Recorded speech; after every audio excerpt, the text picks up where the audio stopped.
0-1, so two players in that final. First of all, has there been any sort of, a little bit of word, banter between the two of them over that match since decided to play together? I don't know, if completely honest, probably, but yeah, I don't know actually.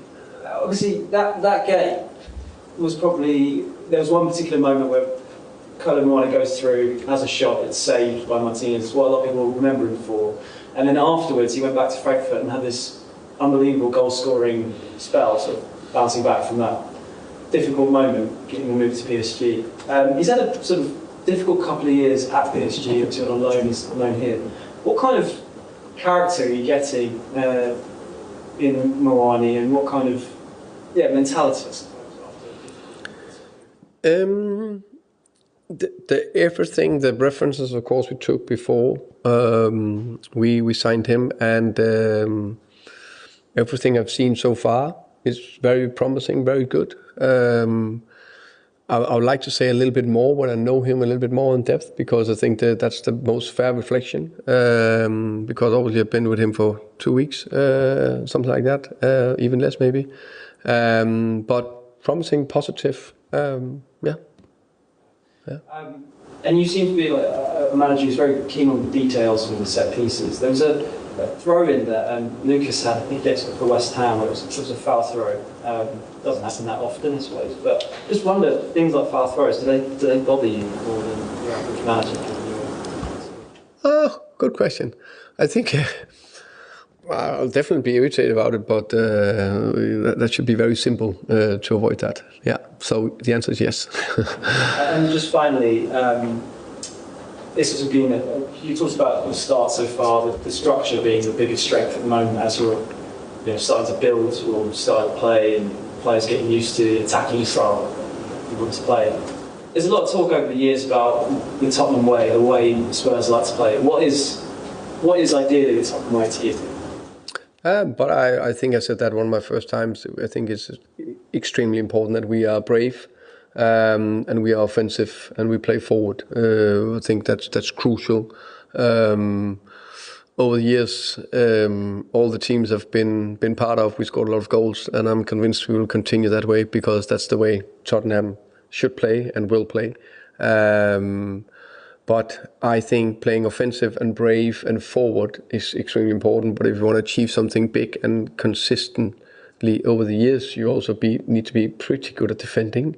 I haven't seen one team achieve something fantastic without being good at defending. You can just see the Europa League final. I think Tottenham did fantastic in that game, defended very well for a long time of the game. So the best teams in the world are very good in almost all phases. Matt? Hey. You've probably spoken building on that about how important fixing that defensive structure has been for you.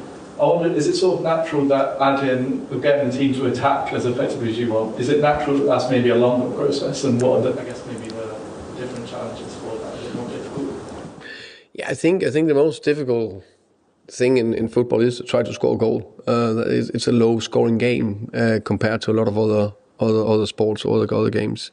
So the answer is definitely yes. But also to get that free floating type of play, that's that relationship between people. Try to put structures in, and unfortunately sometimes the opponent wants to interrupt it or disrupt it. So the offensive is definitely more difficult, but absolutely not impossible. And I also think that I've seen very promising positive signs of the offensive part of the game as well. I think that the second half against Burnley was extremely good. How much we created. I like the way we went about against West Ham. Took a little bit of time to get into the game to create. So, yeah. Is there a danger sometimes with the defensive record and the team maybe being more confident in that regard now, that almost when they have a lead, they subconsciously drop off maybe and back themselves rather than pushing for a second goal? It felt like against Villarreal sometimes, like fans sort of maybe wanting them to push and commit forward, but they sort of now they back themselves to just go back. Yeah, but I think we never really dropped back in and only defended. I think that was maybe the last 4 minutes. There was throughout second half, there was a long spell where we also went high in the pressure, or we will always go high in the pressure, no matter the score, no matter the minute of the game. And the mindset is always to go for the 2-0 goal. That's always been my big mindset myself, to have that. No matter the score, next goal always be the case. And Tottenham in the last couple of seasons have conceded a lot of goals against Brighton, haven't had a great record. When you prepare for this match, do you go back and watch those games, or does that still have no relevance to you? I've watched none of them. I watched Brighton's first 4 games this season, and then a few bits, some specific games from last season, because it was a little bit linked to how I want to do it. I'll finish with George, please. I had to understand. A bit about Humpback, you mentioned when it comes to sort of juggling the 3 games in a week, that sometimes the third game is more trivial than the second game. This Brighton game being the third game, why do you think that is the case? Why is that the case, that third game? I think the first one is always it's the first, and then say the second one against Villarreal. It's easy-ish to get going again, and then the body needs to go again. That the third time, if there is, let's say, if it goes like this, you play Saturday, Wednesday, Saturday, then there's basically no break.